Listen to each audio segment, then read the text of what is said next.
Okay.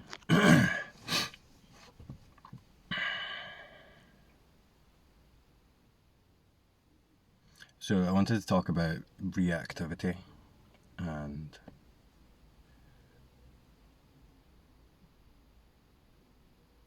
how to, let's say,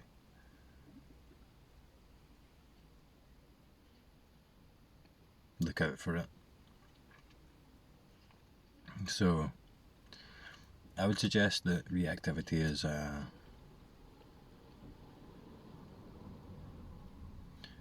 thought-based interpretation of reality, of experience, let's say. So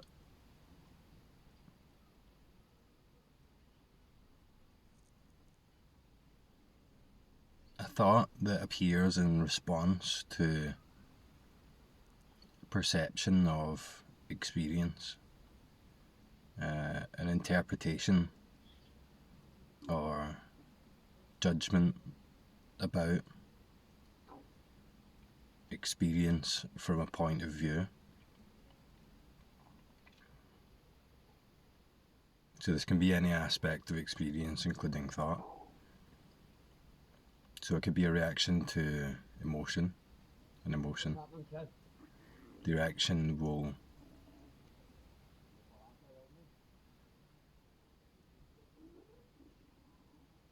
be a belief about that emotion and how I relate to it and what it means for me based on my own beliefs and conditioning. Or it can be a reaction to the unfolding of a situation. So, say something happens that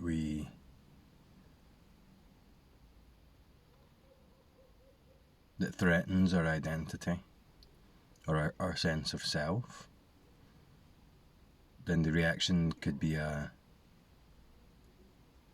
emotion or the surfacing of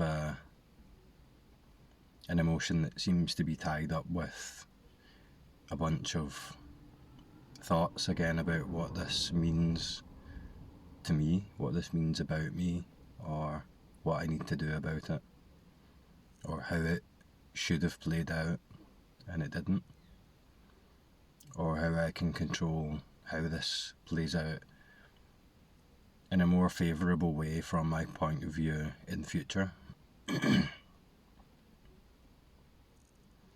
Or it can be a reaction to a thought. So for example, we are meditating and we get like an intrusive thought that appears. We don't like the thought. So then another thought appears resisting that thought, saying that the thought shouldn't be there because my mind should be quiet and I'm failing at meditation.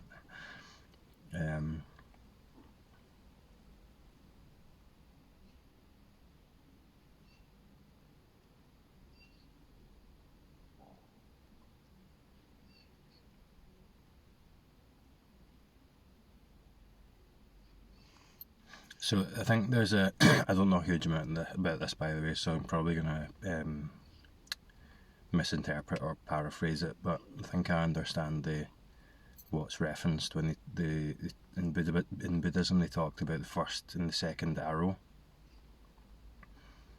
So for example, before I used an example of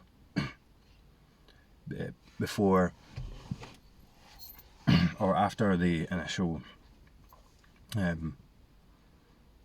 realization, the initial awakening thing, I was crossing the street and a car sped up and stopped last minute and came, I wouldn't say it came that close to running me over, but the threat was there. So there was a visceral initial biological reaction to the perception of a threat based on the environment, based on the senses, and I felt it viscerally. That would be the first arrow. The interaction the environment interacting with itself, including this biological organism in here, the body, which is completely automatic. And then the second art would be the interpretation of that situation as it relates to me, the self, the individual. And I noticed that there wasn't there was the absence of something there in that situation that would have been immediately there after that, and that would be the anger. I wouldn't say anger, actually. I would say there was what felt like a visceral residual anger that dissipated quickly after the initial reaction, the initial physical response. But that didn't turn into a resentment to the person who was driving for driving irresponsibly, for giving me a fright. There wasn't that whole narrative that sprung from that, and dialogue in the head saying things like, what an arsehole, you should, where's this person learn to drive? I need to go and tell them how their behaviour was unacceptable, blah blah blah, trying to reinforce my point of view, trying to uphold my sense of self, of the character, because my sense, not only had the body been threatened, but the sense of self had been threatened, or usually would have been perceived that way, had been threatened, and there was a need to defend that, usually to a disproportionate degree, usually creating more suffering and more problems for myself. And because of that, second arrow, did I say that would be the second arrow? Eventually the second arrow doesn't land anymore, but there is always going to be that physical response to threat, which dissipated very quickly and nothing bad happened.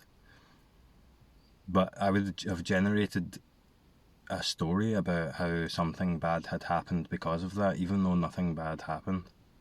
And I would be attempting to control that person's behaviour based on my own feeling of separation, if that makes sense. So that's what I would describe as a reaction in the sense of the mind, of thought, an interpretation of the situation, any situation or part of experience from a point of view. And that can even be thoughts reacting to thoughts.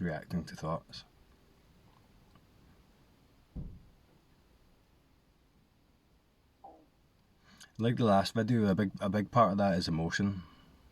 So the labelling of an emotion as something negative or something positive. A reaction to emotion, which is seems to be like a primal, visceral experience, yet the energetic, mysterious movement. As the sense of the body expands, so does the sense of emotion.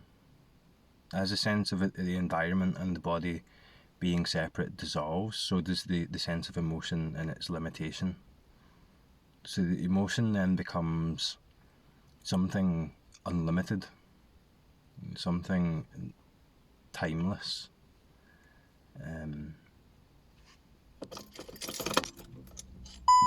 something so infinitely mysterious that it's obvious that the mind's attempt to comprehend that and to contextualize it into a story about me is nonsense.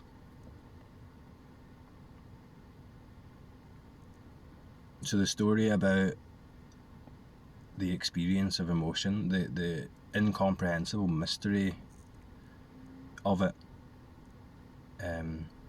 trying to contextualize, trying to capture that in some way that makes sense, seems like it's always going to create a sense of resistance to that, a sense of a feeling of smallness, a feeling of psychological suffering. And you could apply that to everything else, I suppose.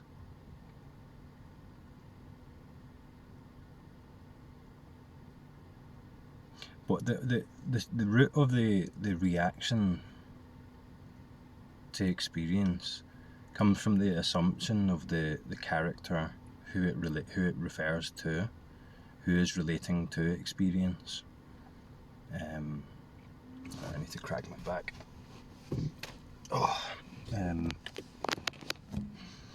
The sense of the subject, and the reactions often go unnoticed, because we assume this position of the subject, and from that position it's just something automatic that happens, that it seems like it needs to happen in order to function in life, but it doesn't need to be there. And it seems so tied up with emotion, so tied up with our experience of ourselves, that it almost, it's like, it seems real, it seems like a necessary part of, inherent part of reality, of life, of existence, but it's actually not. Actually, it's added to, it comes after, it's augmented on top of the raw experience, and it's even augmented on top of thought.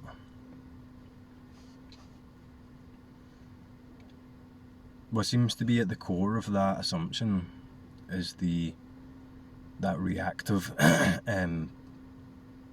assumption, the assumption that there has to be reaction to function, is the assumption that I am separate.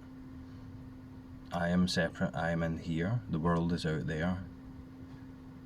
And I look around at the world, I know what I am, and I know what these things are in the world, what these other people are. I know all that. When that's assumed, when that assumption is not looked at, then the reaction just happens automatically. And it will likely be in defense of your constructed position as a separate entity relating to a separate world.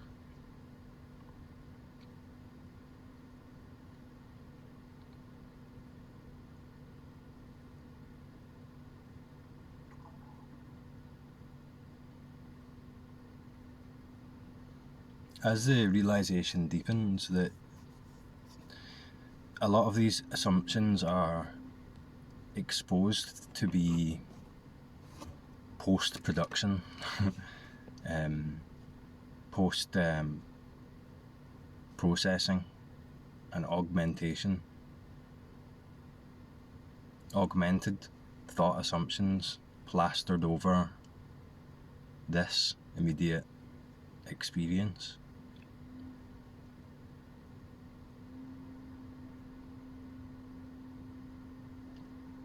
So we're looking from an assumption, and that assumption dictates that it is necessary to react to experience in ways that are conditioned,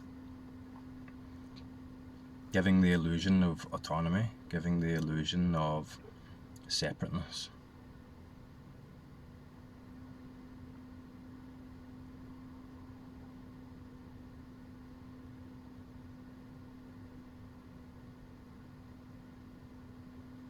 So to look at these assumptions closely,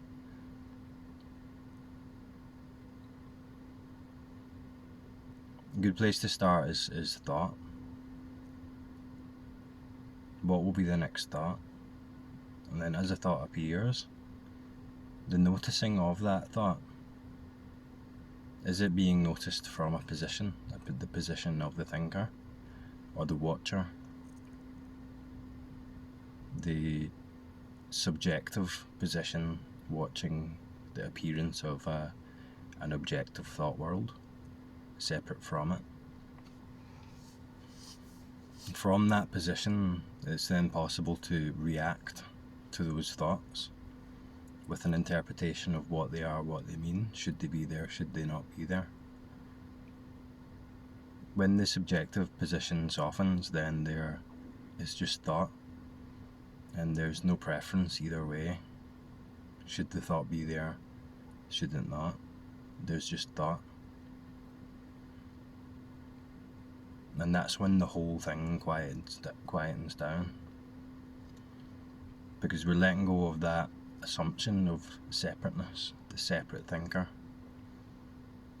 And that assumption comes with its reactive quality, its tendency and felt necessity to analyse and respond to appearances within experience. Same with emotion. So say you feel a strong emotion, and just watch for what the thought's saying about that. Is there an underlying strong sense of I am experiencing this emotion? And is there an urgency in there with an inclination, a strong inclination or motivation to have to do something about it? To have to figure it out, or figure out how long it's going to last, or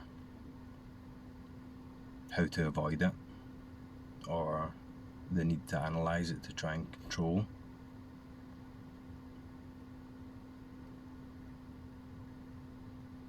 So again, reacting to appearances and experience from the felt sense of a subject, separateness.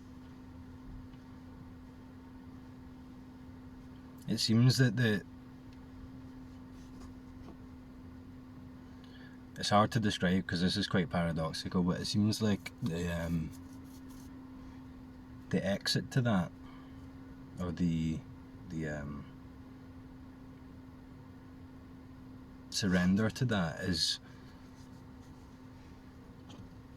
simultaneously orienting towards the, let's say emotion or thought, becoming interested in the experience of that, and then fully opening to and accepting the experience of that. There's an expansive quality to that. There's like a great relaxing quality to that, but there's also an attentiveness. I guess you could call it focus, clarity to that,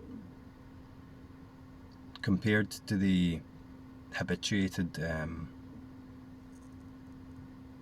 well-worn position of the subject that responds to my experience in various ways.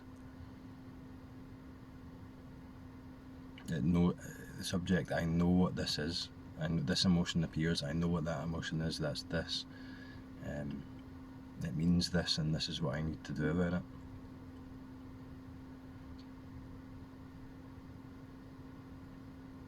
What I'm talking about is there's a knowingness, an awareness, a deep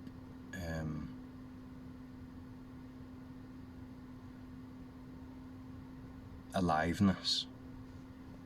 This knowingness has inherent in it a wisdom that doesn't need any of the interpretations, that's incomprehensible from a point of view of a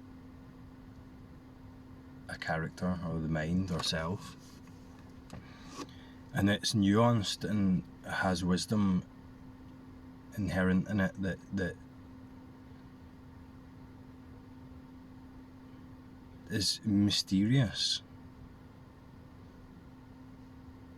objectively unknowable, uncapturable, but clear, but already complete. The position of the reactive subject always reacts because it is attempting to control something it doesn't understand. It feels inherently out of control. It feels inherently doubtful. And I think those feeling tones are very important to understand But what I'm trying to point to know directly what I'm trying to point to, and that the well-worn path, the position of the internal subject, has inherent in it a need for something else, a need to comprehend, to categorize, to figure out and control. There's an urgency in it. Whereas the knowingness that I'm talking about, inherent in and as experience, doesn't need any of that. It's already complete. It's clear. It's aliveness itself. It's not trying to make a better experience. It already has inherent in it a wisdom, an infinite mystery that is content with itself, is content as the experience without any need to change it.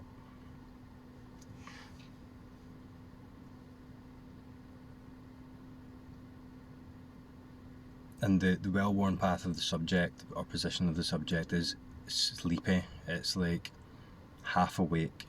The senses are dulled. The thoughts they almost happen unconsciously. It's like a sleepy, dreamlike quality to it. The clarity of awakeness that I'm talking about is pristine. It's everywhere, everything. Still, yet it moves at the same time.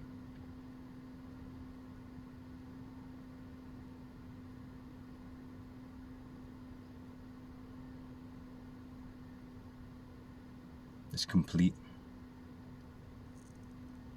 There's certainty inherent in it, such that it doesn't need to validate itself by taking a position on anything, by relating to anything as something separate in it.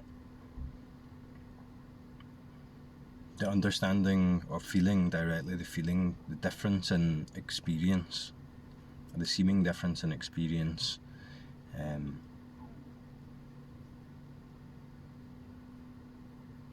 when experience is aligned as itself clearly, or when it is filtered through that well-worn subjective assumption.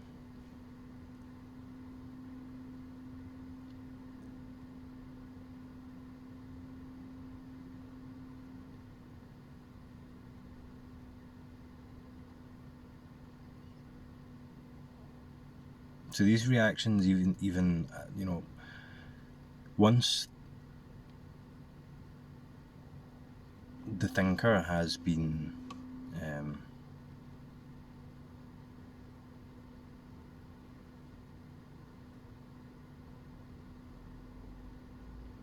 once the thinker's diminished in its reality to an extent, once the awakening, let's say, is clarified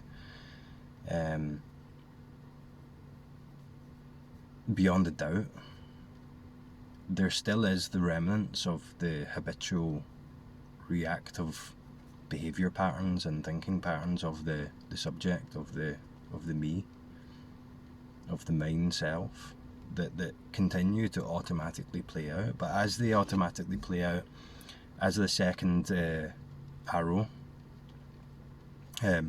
let's say the second arrow flies by and you see it, it doesn't land though, so it doesn't hit you in the same way, you don't feel it the same way, it doesn't feel real, it doesn't cause you to suffer in the same way, but you still see it fly by and you see those patterns play out. And as that happens, that the reality of that just becomes more and more distant and less tangible, less and less believable, less real.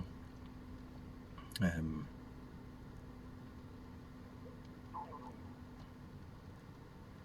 what becomes more real is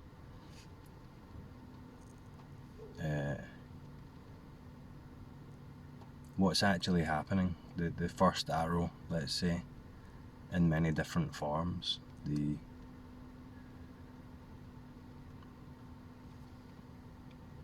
Let's say reality experiencing itself as itself.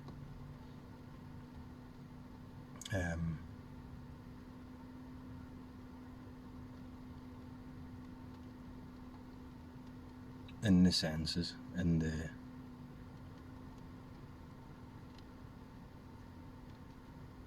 felt, visceral reality of existence immediately. And the depth of that, the breadth of that, let's say palette of that, of experience, amplifies to such an extent that it becomes very enjoyable just to allow experience to be what it is without having to attempt to control it through thinking and reaction and strange behaviour.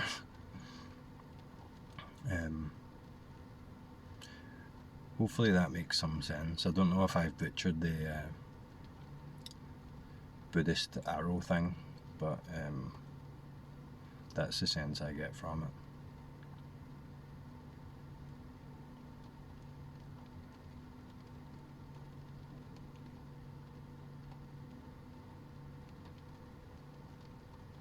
But let me know your experience in the comments, and I'll talk to you next time.